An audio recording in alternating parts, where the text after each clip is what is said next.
선생님이 그래도 이미 등록번호와 지문이 일치하지 않습니다.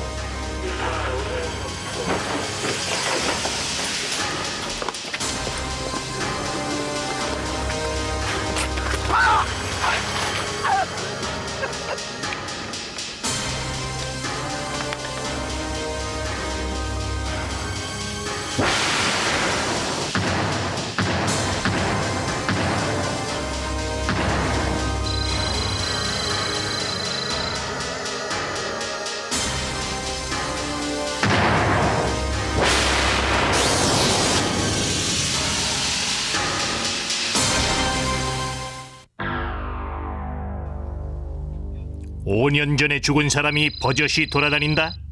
경찰은 불심 검문으로 붙잡힌 이 남자가 이미 죽은 사람이라는 사실에 대해 당황하지 않을 수 없었다.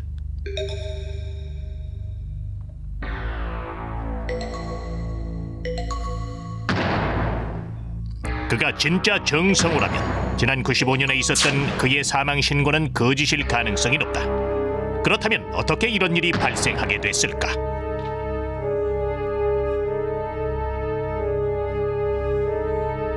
경찰은 정확한 사고 내용을 확인하기 위해 5년 전 사망 신고를 한 정 씨의 부인을 찾았다. 네? 무슨 말씀이세요? 그럴 리가 없어요.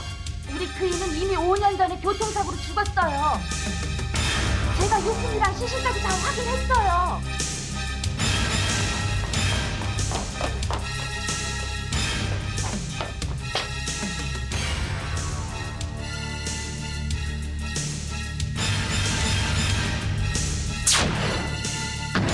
형체를 알아볼 수 없을 만큼 심하게 불탄 시체. 교통사고였다. 정 씨가 몰던 차가 낭떠러지를 구른 것이다. 불탄 차 안에서 정성우의 버클과 호출기 그리고 결혼 반지가 발견됐다.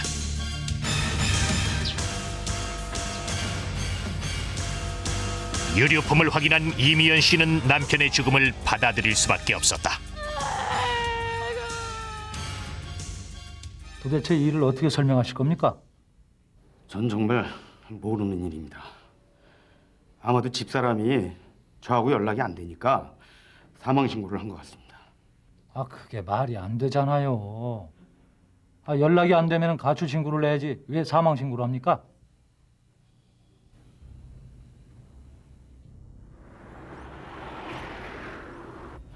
당시 저는 전업사를 운영하면서 처 명의로 단란주점도 같이 했었습니다.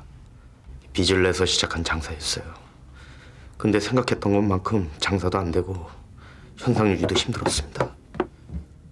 정 사장 어디 갔어? 여기 있네요. 빚독 쪽은 말도 못할 정도로 심했습니다. 제가 다 해드릴게요. 에? 내놔. 아니 내놔. 가족들한테 미안하기도 하고 저만 없어지면 모든 게 다 괜찮을 거라 생각했었습니다.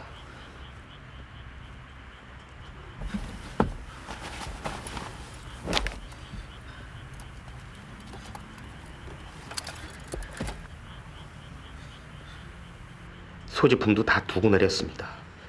흔적을 없애고 싶었거든요.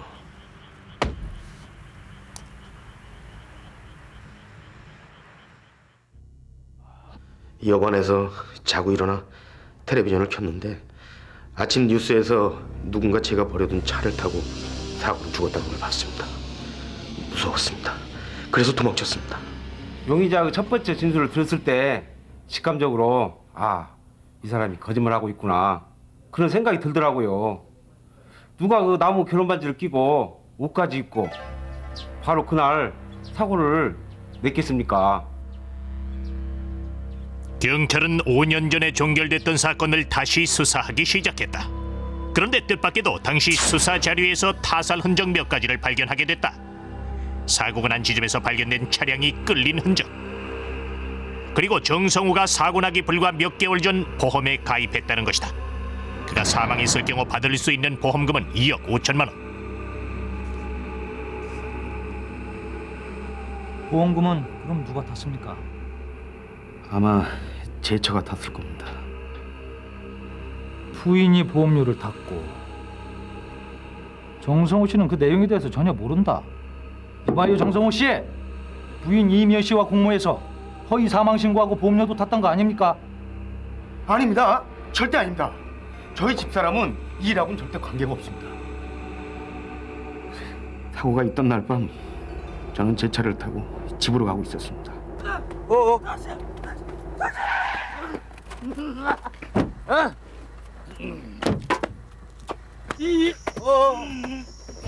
무작정 차에 올라타더니 자기 집으로 가자고 그러면서 바로 골아 떨어지더군요. 술에 취해 잠든 그 사람을 보는 순간 갑자기 보험금 생각이 났습니다. 그래서 나도 모르게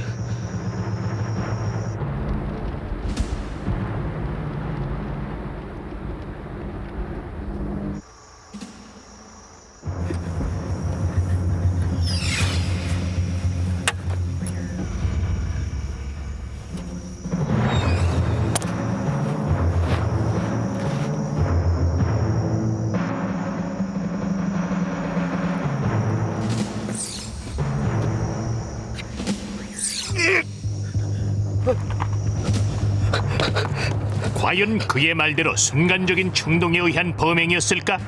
그렇다면 보험금 2억 5천만 원은 누구의 손에 들어간 것일까?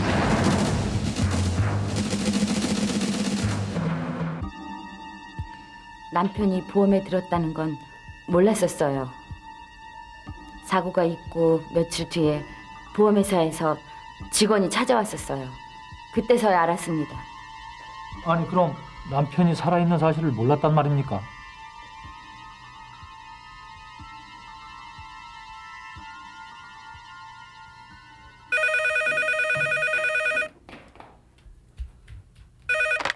여보세요?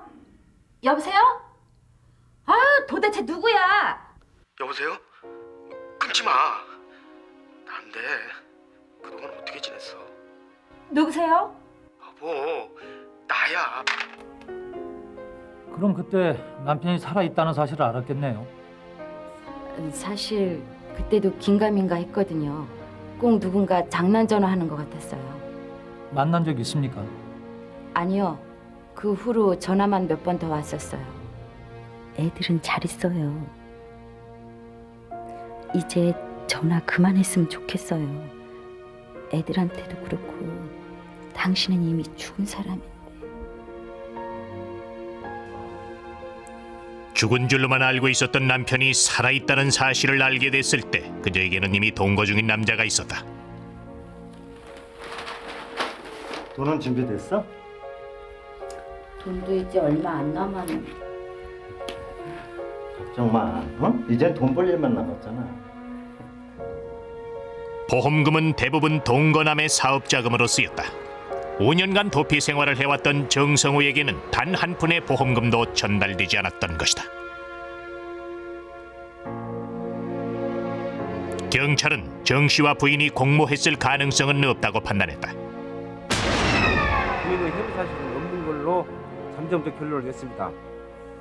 용의자 단독 범행으로 보고 수사를 계속했는데 자기는 계속 우발적인 거라고 그러는데 뭔가 안 맞더라고요. 그러다가 현장 정밀 조사하는 과정에서 결정적인 문제를 발견한 것입니다. 95년 당시 사고 차량은 LPG 차였다. 경찰은 사고 원인을 운전 부주의로 인한 차량 추락과 가스 폭발로 추정했다. 그러나 5년 뒤 전혀 다른 사실이 밝혀졌다. LPG 차량은 외부 충격에 의해 폭발할 가능성이 매우 희박하다는 것이다. 게다가 뼈가 녹을 정도로 심하게 불탄 시체는 일반적인 차량 화재로 생긴 모습으로 보기는 어려웠다. 정성호가 거짓 진술을 하고 있다고 판단한 경찰. 평소 정성호와 친하게 지내던 친구들을 상대로 탐문 수사를 벌여나갔다.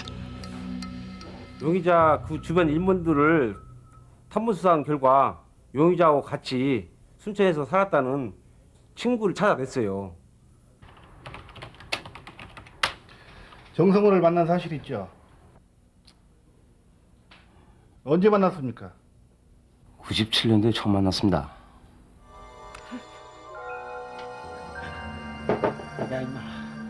너 왜 그러는 거야, 임마?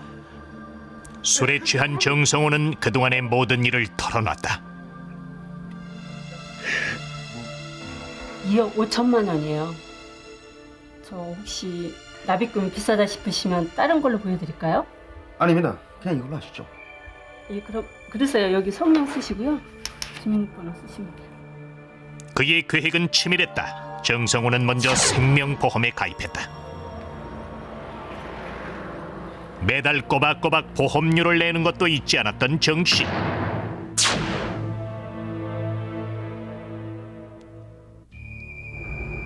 이렇게 6개월이 지난 뒤 정성호는 범행 대상을 찾아 나섰다.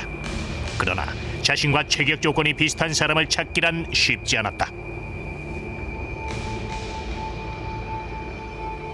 그러기를 며칠째 정성호는 술에 취해 쓰러져 있는 피해자를 발견했다. 아주 무슨 술을 이렇게 많이 드셨습니까? 그래. 예? 자, 갑시다. 내 팔아드릴게. 자, 한잔 하세요. 오케이요. 어? 쭉. 많이 먹었어. 그러지 마. 한잔 더 해. 자, 쭉. 이미 만취한 피해자에게 또다시 술을 먹인 정성호.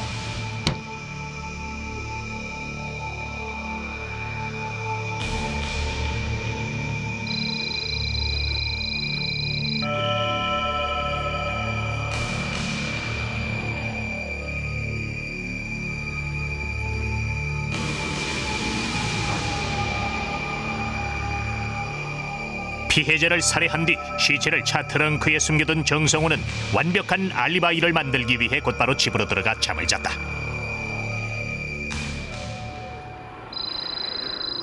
근데 자네 차는 어쩌고 내 차를 빌려달래? 고장나서 술이 막혔어. 내일까지 꼭 갖다 줄게. 고마워. 아 참, 이 차 LPG 차 맞지?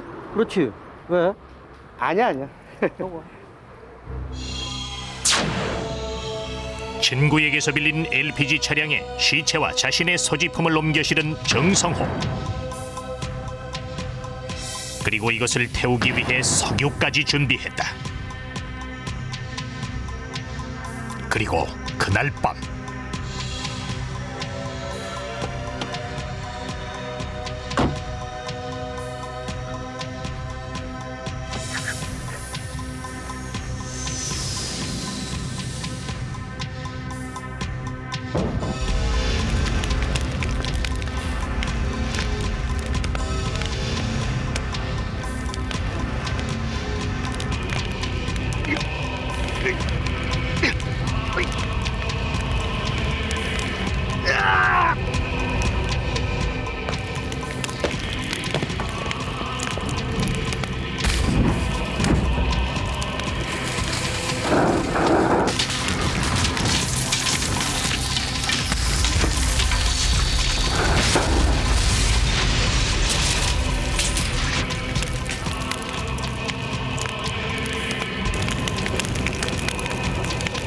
영원히 묻힐 뻔했던 사건의 전모가 모두 밝혀졌다.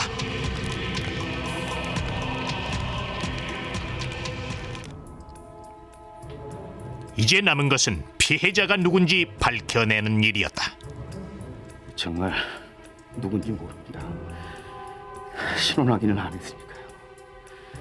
단지 청주에서 태웠다는 거밖에 달리 할 말이 없습니다. 정성호에 의해 2번이나 억울한 죽음을 맞은 피해자.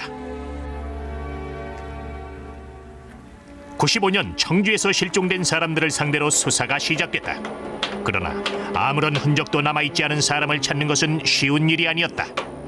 그러던 어느 날 40대 남자가 다른 사람을 살해한 후 자신이 숨진 것처럼 위장해서 거액의 보험금을 타낸 사실이 드러났습니다. 정 씨는 경찰에서 당시 숨진 사람은 자신이 청주대학교 앞에서 태우고 간 술에 취한 남자라고 밝혔습니다. 정 씨는 난 모르는 여보세요? 거기 경찰서죠?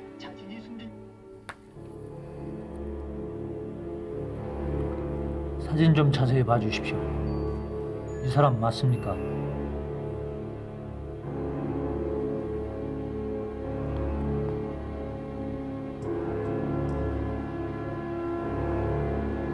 피해자는 지난 95년 10월 19일 새벽 청주에서 실종된 박남준 씨였다.